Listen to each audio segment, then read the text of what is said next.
கர்த்தருடைய பரிசுத்த நாமத்துக்கு ஸ்தோத்திரம். இந்த வேளையிலும் நாம் தேவனை ஆராதிக்க போகிறோம். சில பாடல்களை பாடி நாம் தேவனுடைய சமூகத்திலே நாம் தேவனை ஆராதிப்போம். என் தேவனே என் நண்பனே வந்திடுவீர் வல்லமையா என்ற பாடலை ஒன்று சேர்ந்து நாம் பாடுவோம்.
வந்தமிடம் தங்கீரோம் என்ற பாடலை எல்லோரும் ஒன்று சேர்ந்து நாம் பாடுவோம்.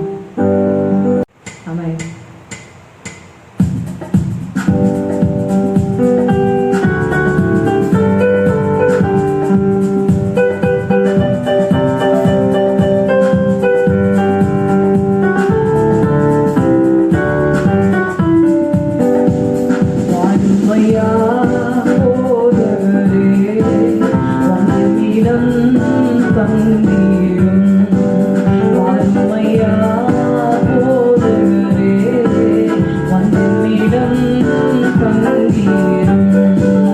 சேருமையா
up, and that's why I love Him so.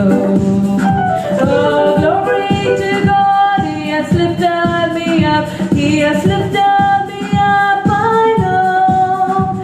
He has reached out the sun and lifted me up, and that's why I love Him so.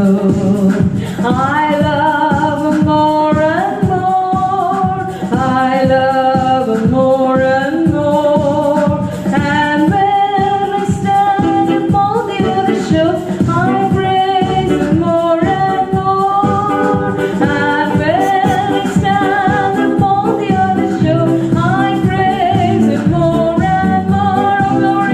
Oh glory to God, He has lifted me up. I know He reached out the sun,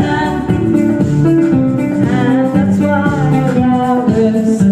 தேவனுக்கு மகிமை தூக்கி எடுத்தார், என்னை தூக்கி எடுத்தார் இயேசு. தம் கரத்தை நீட்டி ரட்சித்தாரே. ஓ தேவனுக்கு மகிமை. நான் இயேசுவை நேசிக்கிறேன், நான் இயேசுவை நேசிக்கிறேன், ஆமென். மேன்மேலும் நேசிக்கிறேன். அக்கரையில் நான் நின்று அவரை என்றென்று வாழ்த்துவேன், ஆமென். அக்கரையில் நான் நின்று அவரை என்றென்று வாழ்த்துவேன். அக்கரையில் நான் நின்று அவரை. And when I stand upon the other shore, I praise Him more and more. And when I stand upon the other shore, I praise Him more and more. Hallelujah. இயேசுவே உம்மை நான் நேசிக்கிறேன், நான் இயேசுவை நேசிக்கிறேன், மேன்மேலும் நேசிக்கிறேன். நான் இயேசுவை நேசிக்கிறேன்,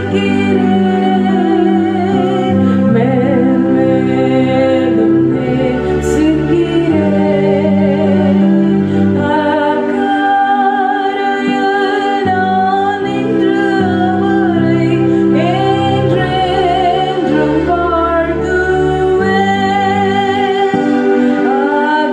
அக்கரையில் நான் நின்று அவரை என்றென்றும்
அடைக்கலமாய் இருக்கிறார்.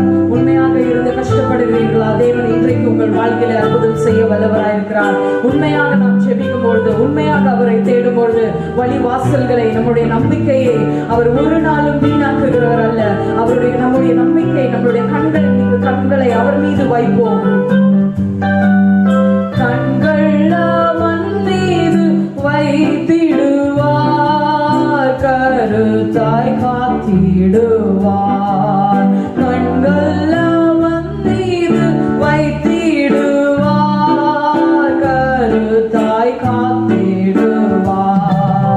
மனதின் காரிருள் நீங்கிடவே மாசமாதாரம் தங்கு.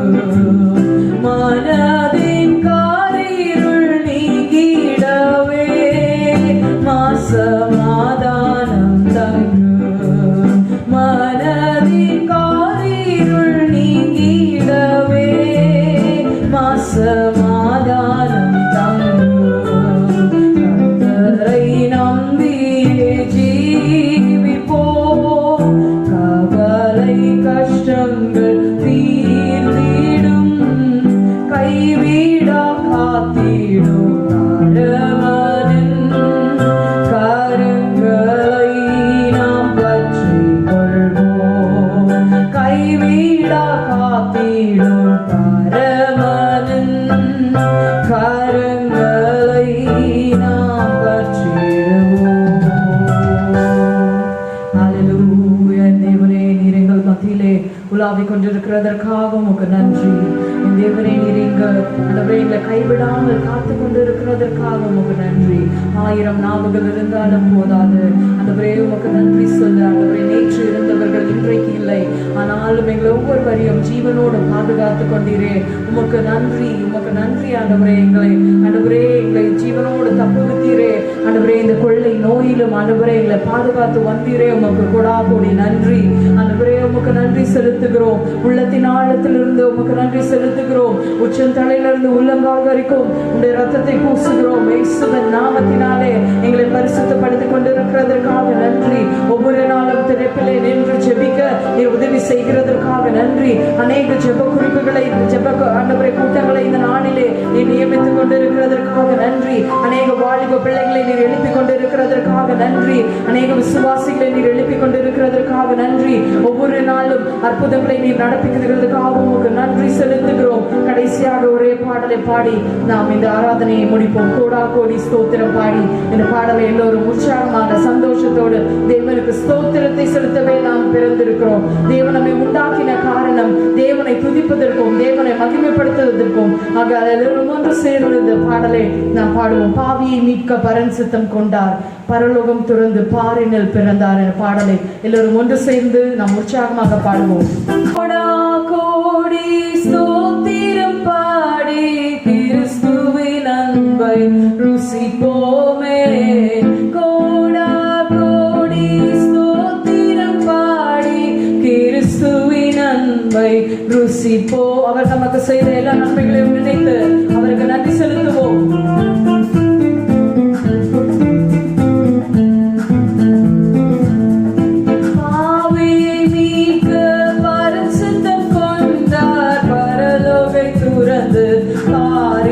பிறந்தார், பாவியை மீட்க பரிசுத்தம் கொண்டார், பரலோகம் துறந்து பாரினில் பிறந்தார்.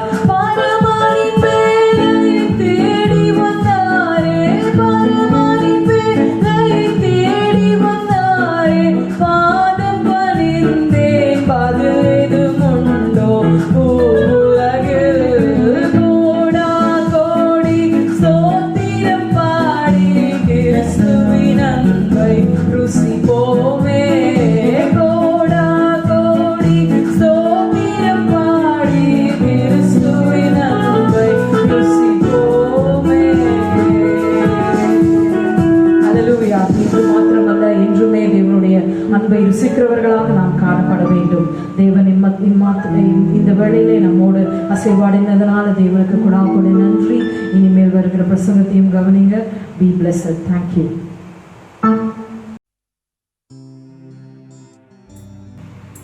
Greetings in the name of the Lord Jesus Christ. கர்த்தராகிய இயேசு கிறிஸ்துவின் நாமத்தினாலே உங்கள் ஒவ்வொருவருக்கும் வாழ்த்துதலை தெரிவித்துக் கொள்கிறோம். I hope everybody will be glad and joy. நீங்கள் எல்லோரும் சந்தோஷமாக இருக்கிறீர்கள் என்று இயேசுவின் நாமத்தில் நான் விசுவாசிக்கிறேன். Every children of God will have the joy in their heart. இதயத்திலே நீங்கள் மகிழ்ச்சியாக இருப்பீர்கள் என்று நான் நம்புகிறேன். May God bless you. கர்த்தர் உங்களை ஆசீர்வதிப்பாராக. I am very glad to see you this morning also. இந்த காலை வேளையிலே உங்களை சந்திப்பதில் நான் மகிழ்ச்சி அடைகிறேன். Sharing the word of God. கர்த்தருடைய வார்த்தையை நான் உங்களிடத்தில் பகிர்ந்து கொள்வதில் எனக்கு மகிழ்ச்சி. We are going to read the word from Joel chapter 2, verse 26 and 27. யோவேல் 2ஆம் அதிகாரம் 26 27 வசனத்தை வாசிக்க கேட்போம். நீங்கள் சம்பூர்ணமாக சாப்பிட்டு திருப்தி அடைந்து உங்களை அதிசயமாய் நடத்தி வந்த உங்கள் தேவனாகிய கர்த்தருடைய நாமத்தை துதிப்பீர்கள். என் ஜனங்கள் ஒருபொழுதும் வெட்கப்பட்டு போவதில்லை. நான் இஸ்ரவேலின் நடுவில் இருக்கிறவர் என்று நானே உங்கள் தேவனாகிய கர்த்தர், வேறொருவர் இல்லை என்று அறிந்து கொள்வீர்கள். என் ஜனங்கள் ஒருபொழுதும் வெட்கப்பட்டு போவதில்லை. From this word we can see that our God is a God who fills us, that is satisfies us with His food.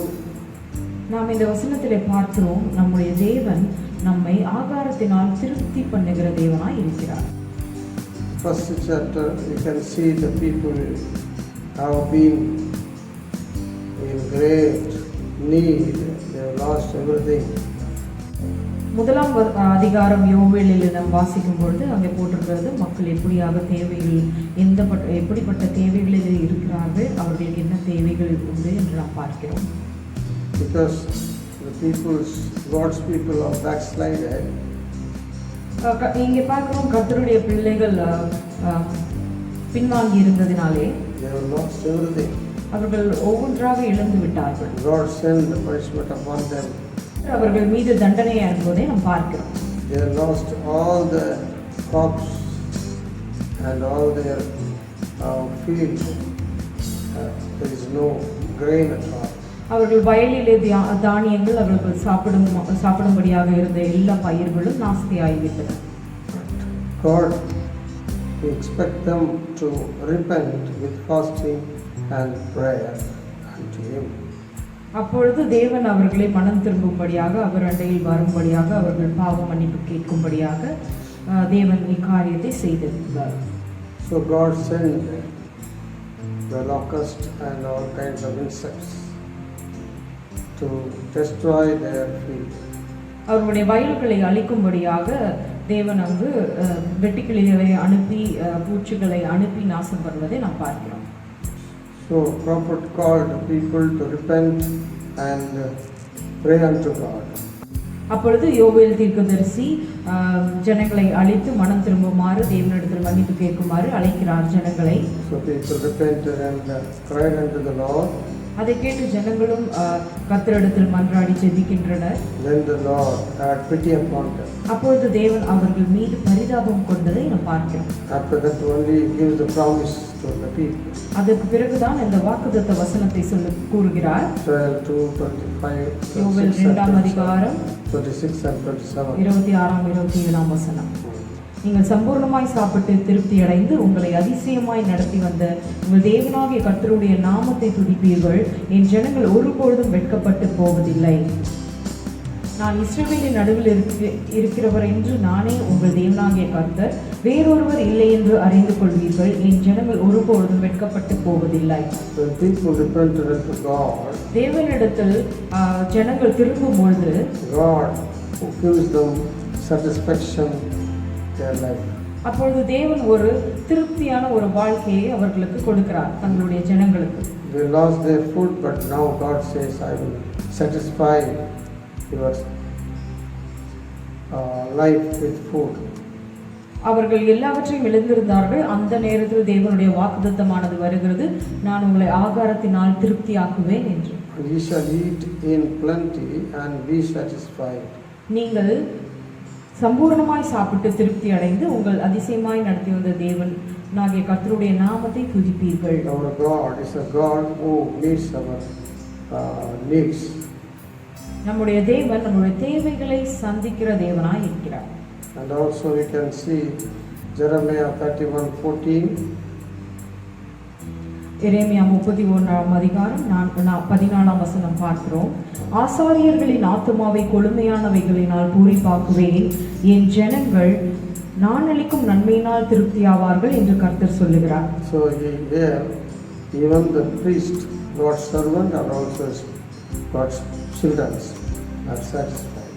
இங்கே நாம் பார்க்கிறோம், என் ஜனங்கள் நான் அளிக்கும் நன்மையினால் திருப்தியாவார்கள் என்று கர்த்தர் சொல்லுகிறார். God says He satisfies the priest, the servants of God.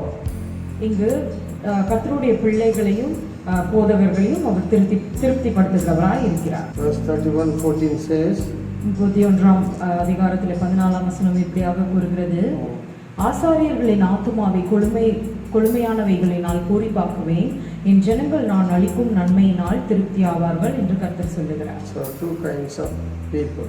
இங்கே இரண்டு விதமான மக்களை நாம் பார்க்கிறோம். One, the servant of God.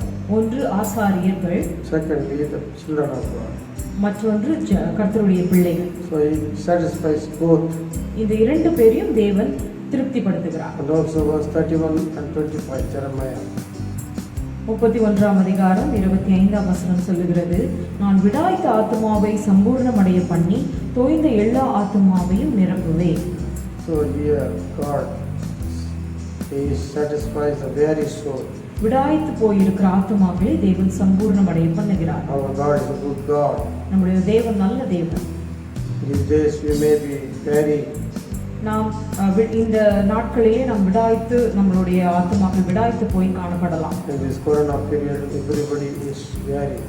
இந்த கொரோனா தாக்குதலின் நிமித்தம் நாம் விடாய்த்து போய் காணப்படலாம். But God gives a good promise to us. ஆனால் தேவன் இன்றைக்கு நமக்கு ஒரு வாக்குத்தத்தம் கொடுக்கிறார். My people shall never be ashamed. என்னுடைய ஜனங்கள் ஒரு நாளும் வெட்கப்பட்டு போவதில்லை. I will satisfy. நான் அவர்களுடைய தேவைகளை சந்திப்பேன் என்று சொல்லுகிறார். satisfy all their food need. அவர்களுடைய ஆகார தேவைகளையும் நான் சந்திப்பேன் என்று சொல்லுகிறார். Not only that. அது மாத்திரமல்ல, Psalm 103 verse 5. சங்கீதம் 103:5ஆம் வசனம் சொல்லுகிறது, நன்மையினால் உன் வாயை திருப்தியாக்குகிறார், கழுகுக்கு சமானமாய் உன் வயது திரும்ப வாழ வயது போல் ஆகிறது. God satisfies our mouth with goodness. நம்முடைய வாயை அவர் நன்மையினால் திருப்தியாக்குகிற தேவனாய் இருக்கிறார். So if we are God's people, we will be satisfied with all His goodness. நாம் தேவனுடைய பிள்ளைகளாய் இருப்போம் என்றால் நன்மையினால் நம்மை திருப்தியாக்குகிறவராய் இருக்கிறார். Word of God says, கர்த்தருடைய வார்த்தை சொல்லுகிறது, Isaiah 23:18. ஏசாயா 23ஆம் அதிகாரம் 18ஆம் வசனம் சொல்லுகிறது, அதன் வியாபாரமும் அதன் பணையும் கர்த்தருக்கு பரிசுத்தமாக்கப்படும், அது பொக்கிஷமாய் சேர்க்கப்படுவதில்லை, பூட்டி வைக்கப்படுவதும் இல்லை. கர்த்தருடைய சமூகத்தில் வாசமாய் இருக்கிறவர்கள் திருப்தியாக சாப்பிடவும் நல்ல வஸ்திரங்களை தரிக்கவும் அதன் வியாபாரம் அவர்களை சேரும். They that dwell before the Lord eats sufficiently and durable clothing. இங்கே நாம் பார்க்கிறோம், கர்த்தருடைய சமூகத்தில் வாசமாய் இருக்கிறவங்க திருப்தியாக சாப்பிடுவாங்க, நல்ல வஸ்திரங்களை தரிக்கவும் எல்லாமே அவர்களுக்கு சேரும் என்று சொல்லுகிறார். The people who are abiding in the presence of the Lord, கர்த்தருடைய சமூகத்தில் இருக்கிறவர்கள் we will be satisfied. தேவனுடைய ஆசீர்வாதங்களினால் நிரப்பப்பட்டிருப்பார்கள். And also 107, Psalm 107:8 and 9. சங்கீதம் 107ஆம் அதிகாரம் 8ஆம் 9ஆம் வசனத்திலே பார்க்கிறோம், தவமுள்ள ஆத்துமாவை கர்த்தர் திருப்தியாக்கி பசியுள்ள ஆத்துமாவை நன்மையினால் நிரப்புகிறார் என்று அவருடைய கிருபை நிமித்தமும் மனுபுத்திரருக்கு அவர் செய்கிற அதிசயங்களின் நிமித்தமும் அவரை துதிப்பார்களாக. Verse 9 says, for He satisfies the longing soul and filleth the hungry soul with goodness. அவருடைய கிருபை நிமித்தமும் மனுபுத்திரருக்கு அவர் செய்கிற அதிசயங்களின் நிமித்தமும் அவரை துதிப்பார்களாக. For He satisfies the longing soul. அவரை தேடுகிற ஆத்துமாக்களை தேவைகளை சந்திக்கிறவராய் இருக்கிறார். Verse 9. 9ஆம் வசனம் இப்படியாக சொல்லுகிறது, For He satisfies the longing soul. தவணமுள்ள ஆத்துமாவை கர்த்தர் திருப்தியாக்குகிறார் என்று பார்க்கிறோம். Also He filleth the hungry soul with goodness. அவர் பசியுள்ள ஆத்மாவை நன்மையினால் நிரப்புகிறவர் என்று பார்க்கிறோம். Our God is a God who satisfies us with His goodness. நம்முடைய தேவன் நம்மை நன்மையினால் திருப்தியாக்குகிற தேவனாய் இருக்கிறார். And also Psalm 132:15. சங்கீதம் 132 அதிகாரம் 15 வசனத்திலே பார்க்கிறோம், அதன் ஆகாரத்தை நான் ஆசீர்வதித்து வருவேன், அதன் ஏழைகளை நான் அப்பத்தினால் திருப்தியாக்குவேன். I will abundantly bless her provision. I will satisfy her poor with bread. So our God is a God who satisfies us with bread. நம்முடைய அப்பத்தை அவர் ஆசீர்வதிக்கிறவராய் இருக்கிறார். So first of all, our God satisfies with food. நம்முடைய தேவன் நம்மை ஆகாரத்தினால் திருப்தி பண்ணுகிறவராய் இருக்கிறார். In these days, people were starving; they were dying without food. இந்த நாட்களிலே பார்க்கிறோம், எத்தனை மக்கள், அநேக மக்கள் ஆகாரம் இல்லாமல் மடிந்து கொண்டிருக்கிறதை நாம் பார்க்கிறோம். Psalmist says, 34:10, the young lions do lack and suffer hunger, but they that seek the Lord shall not. சங்கீதம் 34 நாம் பார்க்கிறோம், சிங்கக்குட்டிகள் தாழ்ச்சியடைந்து பட்டினியாக கிடக்கும், கர்த்தரை தேடுகிறவர்களுக்கோ ஒரு நன்மையும் குறைவுபடாது என்று பார்க்கிறோம். In this lockdown period also, இந்த ஊரடங்கு நாட்களிலும் கூட people have been starved. ஜனங்கள் எப்படி ஆகாரம் இல்லாமல் தவிக்கிறார்கள் என்று நாம் பார்க்கிறோம். Without food they are dying. ஆகாரம் இல்லாமல் எத்தனையோ ஜனங்கள் மடிந்து கொண்டிருக்கிறார்கள். But when the people, those who have accepted the Lord, are not starving at all. ஆனால் தேவனை ஏற்றுக்கொண்டவர்கள் ஒரு நாள் பசியினால் வருந்துவதில்லை. Lord supplies their food. தேவன் அவர்களுக்கு ஆகாரத்தை உண்டு பண்ணுகிறார். So if we seek God in our crisis, in our tribulation, நம்முடைய தேவையான நேரத்திலே, உபத்திரவத்தின் நாட்களிலே நாம் அவரை தேடும்போது so God satisfies us with food. நம்மை ஆகாரத்தினால் திருப்தியாக்குகிற தேவனாய் இருக்கிறார். Secondly, இரண்டாவதாக our God satisfies with His grace. அவருடைய கிருபையினால் நம்மை திருப்தியாக்குகிற தேவனாய் இருக்கிறார். Psalm 90:14. சங்கீதம் 90 அதிகாரம் 14 வசனத்திலே பார்க்கிறோம், நாங்கள் எங்கள் வாழ்நாள் எல்லாம் களி கூர்ந்து மகிழும்படி காலையிலே எங்களை உமது கிருபையினால் திருப்தியாக்கும். Here Moses prays like this. இங்கே மோசே ஜெபிக்கிறதை நாம் பார்க்கிறோம். Satisfy us with your us early with your mercy, காலையிலே எங்களை உமது கிருபையினால் திருப்தியாக்கும் என்று மோசே ஜெபிக்கிறார். that we may rejoice and be glad all our days. நாங்கள் எங்கள் வாழ்நாள் எல்லாம் களி கூர்ந்து மகிழும்படி காலையிலே எங்களை உமது கிருபையினால் திருப்தியாக்கும் என்று பார்க்கிறோம். God is not satisfied with food only, not only. ஆகாரத்தினால் மாத்திரம் திருப்தி பண்றதே திருப்திய கொடுக்கின்ற தேவன் அல்ல.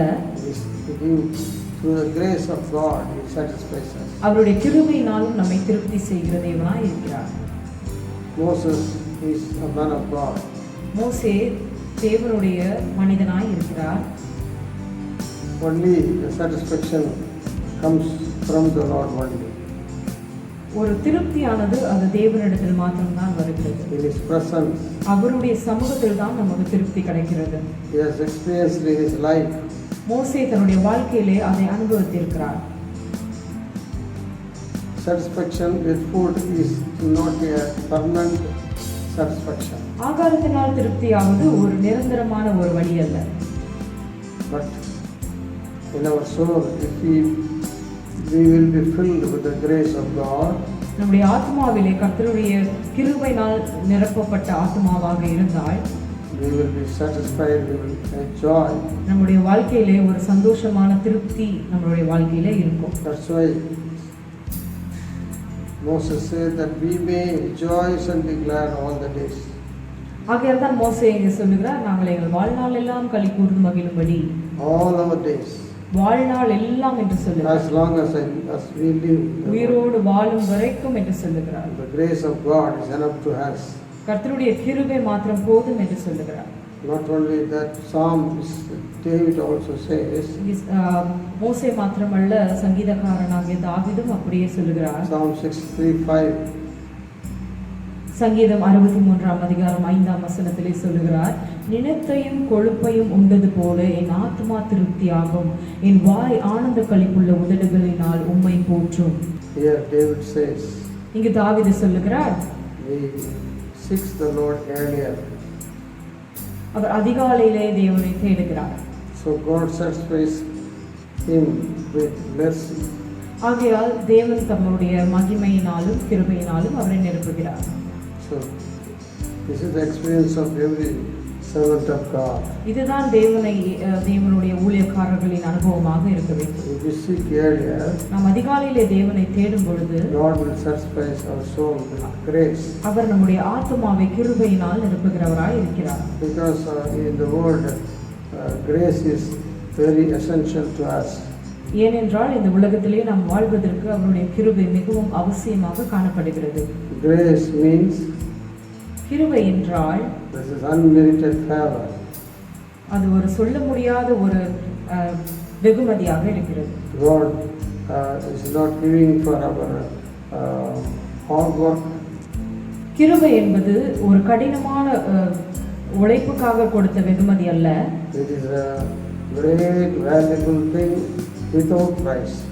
கிருபை என்பது பணம் கொடுத்து வாங்க முடியாத விலையேற பெற்றதாக காணப்படுகிறது. So through grace we can overcome everything. அவருடைய கிருபையினாலே நாம் ஒவ்வொன்றையும் மேற்கொள்ள முடியும்.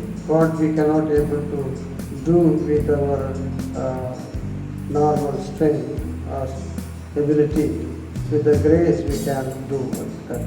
நம்முடைய பணத்தாலேயோ பலத்தாலேயோ சாதிக்க முடியாததை தேவனுடைய கிருபையினால் நாம் சாதிக்க முடியும். So we need the grace of God. நம்முடைய தேவனுடைய கிருபை நம்மோடு இருக்க வேண்டும். Through the grace God satisfies us. அவருடைய கிருபையினால் நம்மை திருப்தியாக்குகிற தேவனாய் இருக்கிறார். Thirdly, மூன்றாவதாக Psalm 91:16.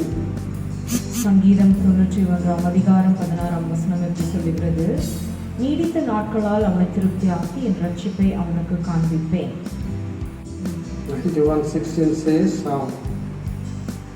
சங்கீதம் 91 அதிகாரம் 16 வசனம் சொல்லுவது, நீடித்த நாட்களால் அவனை திருப்தியாக்கி என் ரட்சிப்பை அவனுக்கு காண்பிப்பேன்.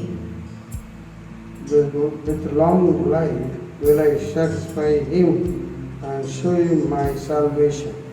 நீடித்த நாட்களால் நம்மை திருப்தியாக்கி அவருடைய ரட்சிப்பை நமக்கு காண்பிக்கிற தேவனாய் God is a God who gives a long life to us. நம்முடைய தேவன் நமக்கு நீடித்த நாட்களை கொடுக்கிற தேவனாய் இருக்கிறார். That is, he has appointed us in the world to live a long life. நம்மை இந்த உலகத்திலே படைத்ததற்கு நோக்கம் நாம் நீடித்த நாட்களாய் வாழ வேண்டும் என்று. So that is through that he satisfies us. நம்மை நீடித்த நாட்களாக வாழ வைத்து நம்மை திருப்திப்படுத்துகிற தேவனாய் இருக்கிறார். It is not the will of God we may die in the off life. அரைகுறையாய் பாதியில் கடந்து செல்வதற்கு தேவன் நம்மை சிருஷ்டிக்கவில்லை. God's will and wish is we should live a long life. நாம் நீடித்த நாட்களாய் வாழ்வதே தேவனுடைய சித்தமாக இருக்கிறது. So God gives a satisfaction in our life, giving a long life. நமக்கு நீடித்த நாட்களை கொடுத்து தேவன் நம்மை திருப்திப்படுத்துகிற தேவனாய் இருக்கிறார். Why God gives long life? ஏன் நமக்கு நீடித்த நாட்களை தேவன் கட்டளையிடுகிறார்? To proclaim His word. அவருடைய நாமத்தை நாம் அறிக்கையிட. Psalm 17 and 18 says, சங்கீதம் 71 வசனம் 17 வசனம் சொல்லுகிறது, தேவனே என் சிறு வயது முதல் எனக்கு போதித்து வந்தீர், இதுவரைக்கும் உம்முடைய அதிசயங்களை அறிவித்தேன். முதிர் வயதும் நரைமயிர் உள்ளவனாகும் வரைக்கும் என்னை கைவிடீராக. We want to live not for selfishness. தன்னுடைய சுயநலத்துக்காக நாம் வாழக்கூடாது. He is not willing. Sam is not willing to pass a long life from God to live a selfish life. இங்கே சங்கீதக்காரன் தன்னுடைய சுயநலத்துக்காக வாழ்வதற்கு அழைக்கப்படவில்லை என்று சொல்லுகிறார். No, he is not asking the long life to live. இங்கே சங்கீதக்காரன் நீடித்த நாட்களை கேட்பதற்கு காரணம் என்னவென்றால், இனி வரும் சந்ததிக்கும் தேவனுடைய வார்த்தையை அறிவிப்பதற்கு நீடித்த நாட்கள் வேண்டும் என்று கேட்கிறார். அவர் சுயநலத்தை குறித்து பேசவில்லை. Not for himself. அவருடைய சுயநலத்திற்காக அவர் நீடித்த நாட்களை வாஞ்சிக்கவில்லை. But to proclaim the word of God to this generation and the coming generation. கர்த்தருடைய வார்த்தையை இந்த காலத்தினருக்கும் பின்வரும் காலத்தினருக்கும் அறிவிக்கவே அவர் நீடித்த நாட்களை கேட்கிறார். God gives a long life to proclaim for him the word of God. ஆகையால் தேவனுடைய நாமத்தை அறிக்கையிட அவருக்கு தேவன் நீடித்த நாட்களை கொடுத்ததை நாம் பார்க்கிறோம். Let us also ask God நாமும் தேவனிடத்தில் கேட்க வேண்டும், நீடித்த நாட்களை கொடுக்கும்படியாக. not to enjoy this world, இந்த உலக இன்பங்களை நாம் அனுபவிக்க அல்ல, to proclaim the word of God, தேவனுடைய வார்த்தையை அறிக்கையிடும்படியாக, பிறருக்கு சொல்லும்படியாக, to fulfill the commandment of God. கர்த்தருடைய கட்டளைகளை நிறைவேற்றும்படியாக நாம் நீடித்த நாட்களை கேட்க வேண்டும். Thirdly, மூன்றாவதாக சங்கீதம் 65 அதிகாரம் 4 வசனம் பார்க்கிறோம். உம்முடைய பிராகாரங்களில் வாசமாயிருக்கும்படி நீ தெரிந்து கொண்டு சேர்த்து கொள்ளுகிறவன் பாக்கியவான். உம்முடைய பரிசுத்த ஆலயமாகிய உமது வீட்டின் நன்மையினால் திருப்தியாவோம். you will be satisfied with the goodness of thy house to the holy temple. உம்முடைய பிராகாரங்களில் வாசமாயிருக்கும்படி நீ தெரிந்து கொண்டு சேர்த்து கொள்ளுகிறவன் பாக்கியவான். Second part says, we shall be satisfied with the goodness of thy house. இரண்டாவது பாகம் அங்கே சொல்லுகிறது, உம்முடைய பரிசுத்த ஆலயமாகிய உமது வீட்டின் நன்மையால் திருப்தியாவோம் என்று.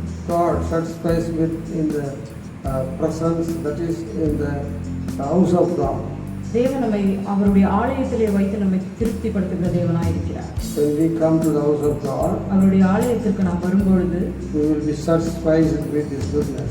அவருடைய நன்மையினால் திருப்தி அடைகிறவர்களாக காணப்படுகிறோம். That's why we are coming to the house of God. ஆகையால் தான் நாம் தேவனுடைய ஆலயத்துக்கு வருகிறோம். Psalmist enjoyed the goodness from the house of God. இங்கே நாம் பார்க்கிறோம் சங்கீதக்காரன் எப்படி தேவனுடைய ஆலயத்திலே மகிழ்ச்சியாக இருந்தார் என்று, Satisfied with His goodness. அவருடைய நன்மையினால் திருப்தி அடைந்தார் என்று பார்க்கிறோம். So it's a holy temple of God. இது ஒரு பரிசுத்தமான ஸ்தலமாக இருக்கிறது. When people gather together in the house of God, எங்கு கர்த்தருடைய பிள்ளைகள் ஒருமித்து வாசம் செய்கிறார்களோ, there God sends goodness. அங்கே தேவன் நன்மையை கொடுக்கிற தேவனாய் இருக்கிறார். I will be satisfied with the goodness of the house of the holy temple. இங்கே என்ன சொல்லுகிறது, நம்முடைய பரிசுத்த ஆலயமாகிய உமது வீட்டின் நன்மையினால் திருப்தியாக்குவேன் என்று சொல்லுகிறார். That's why Satan is hindering that we may not gather together in the temple of God. ஆகையால் தான் நம் ஆலயத்துக்கு வருவதற்கு இவ்வளவு தடைகளை பிசாசானவர் கொண்டு வருகிறார். That we may gather and worship and praise His name. நாம் ஒன்று கூடி தேவனுடைய நாமத்தை ஆலயத்திலே மகிமைப்படுத்தி விடுவோம் என்று அவனுக்கு So பயம். let us pray that the Lord may break all the barriers and give the chance to come into the temple of God and worship Him. ஆகையால் நமக்கு முன்பாக இருக்கிற இந்த ஆலயத்துக்கு செல்ல முடியாமல் இருக்கிற தடைகளை உடைக்கும்படியாக தேவனிடத்தில் நாம் வேண்டிக் கொள்ள வேண்டும். Then we will be satisfied with the goodness of the house.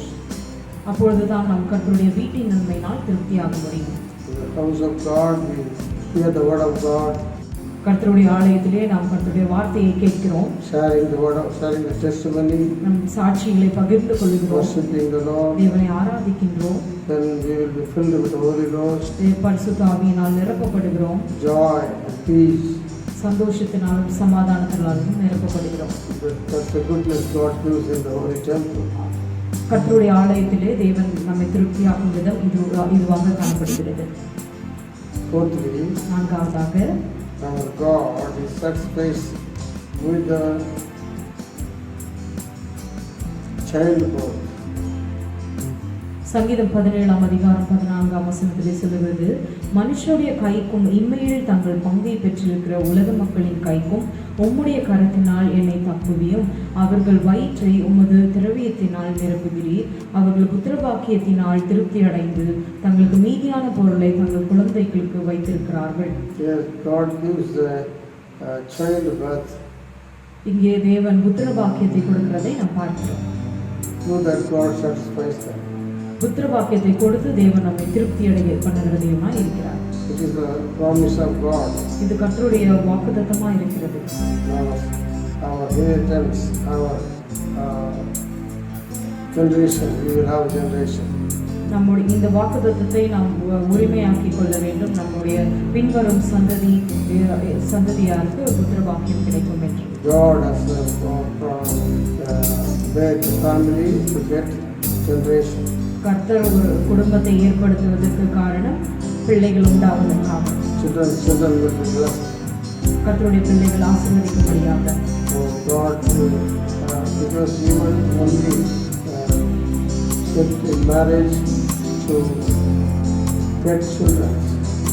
கர்த்தர் ஏன் திருமணத்தை உண்டு பண்ணுகிறார்? பிள்ளைகள் கர்த்தரால் வரும் சுதந்திரம் என்று சொல்லப்பட்டிருக்கிறது. So the children will also follow God and they will also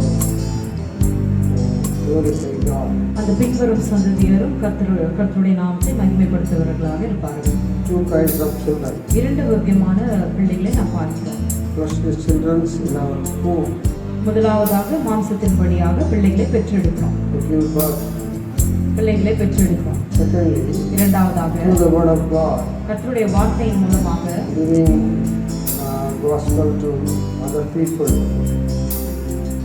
கர்த்தரை பற்றி அவர்கள் மற்றவர்களிடம் கூறி நாம் பெற்றெடுக்கிறோம். They will be saved.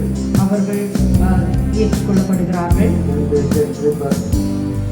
அவர்கள் மறுபடியும் பிறக்கப்படுகிறார்கள். They are spiritual children.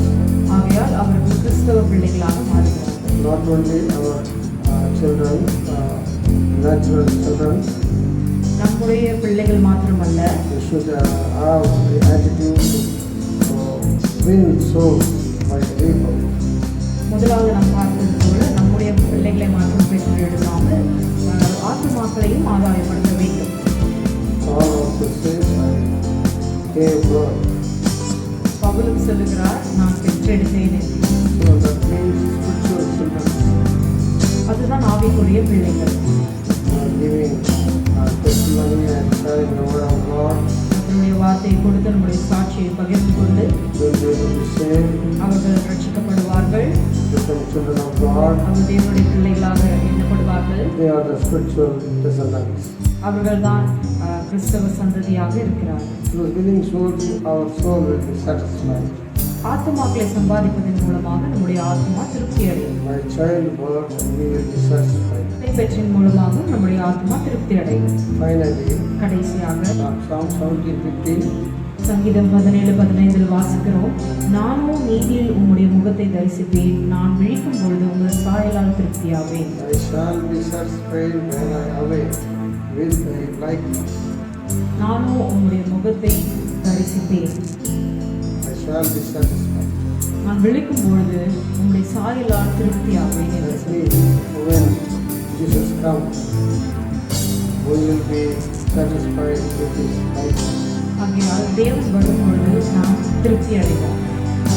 When we die in Christ, நாம் கர்த்தருக்குள் மரிக்கும் பொழுது he comes in the second coming. அவருடைய இரண்டாம் வருகையிலே We will be awakened. நாம் எழுந்திருக்கப்படுவோம். Then we will see our Lord.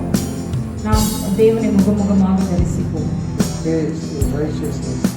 அவருடைய பரிசுத்தமான முகத்தை நாம் பார்ப்போம். Then we will be satisfied. அப்பொழுது நமக்கு ஒரு திருப்தியை நாம் I பார்ப்போம். will likeness. அப்பொழுது அவருடைய சாயலினால் நாம் திருப்தியாகுவதை பார்ப்போம். So this is the final satisfaction of God. இதுதான் கடைசியாக ஒரு திருப்தியை தேவன் கொடுக்கிறதாக பார்க்கிறோம். When Jesus comes, we will be like Jesus. தேவன் அவருடைய வருகையில் வரும்போது நாம் அவரை போல காணப்படுவோம். When we die, நாம் மரிக்கும் பொழுது our life is not ended. நம்முடைய வாழ்க்கை அதோடு முடிவதில்லை. When he comes, அவர் வரும்பொழுது we will listen from the dead. நாம் மரித்தவர்கள் உயிரோடு எழுந்திருப்பார்கள். We will see his likeness. தேவனை போல நாம் காணப்படுவோம். We will be satisfied through the likeness. அப்பொழுது அதன் மூலியமாக நாம் திருப்தி அடைகிறோம். This is the final expectation of every believer. இதுதான் ஒரு கிறிஸ்தவர்களுடைய நம்பிக்கையாக இருக்கிறது. Let us have these kinds of satisfaction in life. நம்முடைய வாழ்க்கையிலும் இந்த விதமான ஒரு நம்பிக்கையை நாம் வைக்க வேண்டும். God, first of all, is satisfied with food. தேவன் முதலாவதாக ஆகாரத்தினால் நம்மை திருப்திப்படுத்துகிற தேவனாய் இருக்கிறார். Secondly, with his grace. இரண்டாவதாக கிருபையினால் நம்மை திருப்திப்படுத்துகிற தேவனாய் Thirdly, இருக்கிறார். with his long life. மூன்றாவதாக நீடித்த நாட்களை கொடுத்து நம்மை திருப்திப்படுத்துகிறார். Fourthly, with his children. நான்காவதாக புத்திர பாக்கியத்தை கொடுத்து நம்மை திருப்திப்படுத்துகிறார். Finally, in his coming, கடைசியாக அவருடைய வருகையின் மூலமாக நம்மை திருப்திப்படுத்துகிறார். he makes us in likeness, satisfied with his likeness. அவரை போல நாம் காணப்படுகிறோம். Let us, God may help us to have this kind of satisfaction in our life. இந்த விதமான நம்பிக்கை, இந்த விதமான திருப்தியை தேவன் நமக்கு கொடுத்து ஆசீர்வதிப்பாராக. May God bless you. தேவன் உங்களை ஆசீர்வதிப்பாராக. Amen. ஆமென். Thank you. நன்றி. I hope this message will be useful to you. God has spoken with us. May God bless with this message, and then we will get our blessing through this message. Let us pray. Heavenly Father, thank you for this morning. You have given a chance to meditate your word. Our God is a God who satisfies us with food and with praise and with childbirth and also with all kinds of goodness. Not only that, you are the God who satisfies with souls, rebirth, and also you are making us that we may die in Christ. When you are coming, the second coming, we will be awakened and we will see your likeness and be satisfied. That we may have all kinds of satisfaction in our life. Bless everybody, bless them abundantly. Make every way to come to your second coming. In Jesus' name I pray. Amen. Bless the Lord, O my soul. Bless all that is within me. Forget not all his benefits. Bless the Lord, O my soul. Bless his holy name and forget not all his benefits. May the grace of the Lord Jesus Christ and the love of God and the communion of the Holy Spirit be with you. Amen. Amen.